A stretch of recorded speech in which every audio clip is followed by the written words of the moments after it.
मैं तुमसे यही कहूँगा कि अब की बार जब तुम भेंट देना ना, या तो मेरे मंदिर या पुजारी को, या किसी को खिलाने पिलाने का सोचना, या किसी के घर जाओ अतिथि बनकर, तो फिर मैं तुमसे यही कहूँगा कि फलों की टोकरी ही उठा कर ले जाओ, जिसमें भिन्न भिन्न प्रकार के फल हो, जैसे कि आम हो, मौसम्बी हो, संतरे हो, केले हो, तरबूज हो, अमरूद हो, पपीता हो, सेब हो, अनार हो। ऐसा ही कुछ बना कर ले जाओ जो देखने में भी बहुत खूबसूरत हो और जो पौष्टिक भी हो।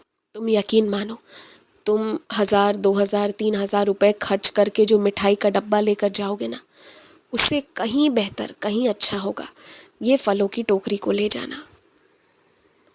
और वैसे भी मेरी मांग तो तुम्हें याद है ना, मैंने तुमसे पहले ही कहा था कि अब जब मंदिर आया करोगे तो जो उस समय के अनुसार, उस ऋतु के अनुसार फल मिल रहा होगा, वही फल मेरे मंदिर के लिए लेकर आना और उसे वापस अपने घर मत ले जाना।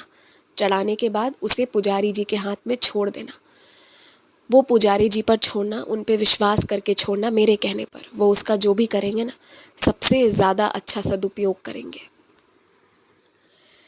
तुमसे मैं एक बात कहता हूँ, अगर तुम्हें मेरे मंदिर से एक छोटा सा तोहफा भी प्राप्त होता है तो बहुत खुशी होती है ना तुम्हें कि कितना सुंदर कुछ मिला है तुम्हें। ठीक उसी तरह तोहफे का महत्व हर प्राणी, हर इंसान के जीवन में, चाहे वो छोटा हो या वो बड़ा तोहफा हो।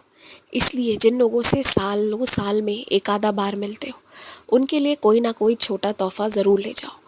और वो लोग जिनसे तुम हर दिन या हर हफ्ते मिलते हो, जो तुम्हारे जीवन में बड़े सामान्य तरीके से आते जाते हैं, उनके लिए भी साल में एक बार उन्हें बिना बताए कुछ ना कुछ तोहफा तो ज़रूर ले जाना चाहिए तुम्हें।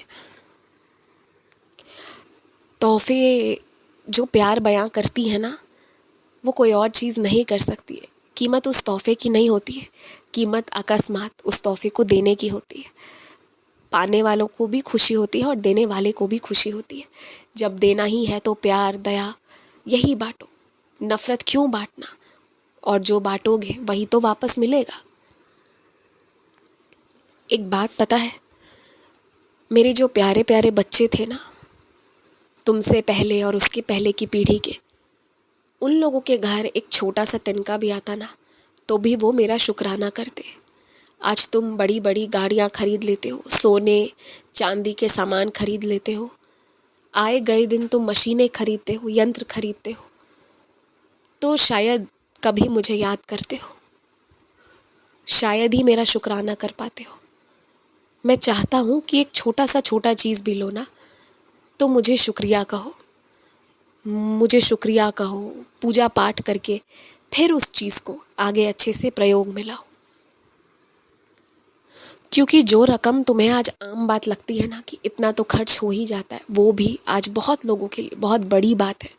इसलिए इस बात का ध्यान रखो, जो भी ले रहे हो, दे रहे हो, खरीद रहे हो, खरीदने के बाद यदि घर लेकर आ रहे हो तो उसका स्वागत अच्छे से होना चाहिए। और पता है क्या, यदि कोई छोटी सी छोटी चीज़ भी लाओ, मोबाइल ही लेकर आओ, अगर उसका पूजा पाठ करके फिर अच्छे से उपयोग करना शुरू करोगे ना, तो वो तुम्हारे साथ लंबा टिकेगा भी और वो तुम्हें आशीष भरी चीज़ें ही देगा। यानी कि खुशियों से भरी खबरें, खुशियों से जुड़ी तुम्हारे सारे काम होते चले जाएंगे। इसलिए किसी भी चीज़ का स्वागत बड़े धूमधाम से पूजा पाठ के साथ भगवान का नाम लेकर करना चाहिए। और जो लोग अपने आप को ये दिखाने के चक्कर में रहते हैं ना कि वो आज के ज़माने के हैं, वो आधुनिक हैं, उनके ख़यालात नए वाले हैं, जो दिखावा करते हैं, वो बहुत ख़तरनाक लोग हैं। उनसे दूरी बना कर रखो, क्योंकि वो बेचैन प्राणी हैं, उन्हें कहीं चैन नहीं है। क्योंकि दिखावा करने के चक्कर में वो अपनी परंपरा, अपनी रीतियों को ही नकारते रहते हैं और इसके लिए उन्हें सबसे लड़ाई करना पड़ता है।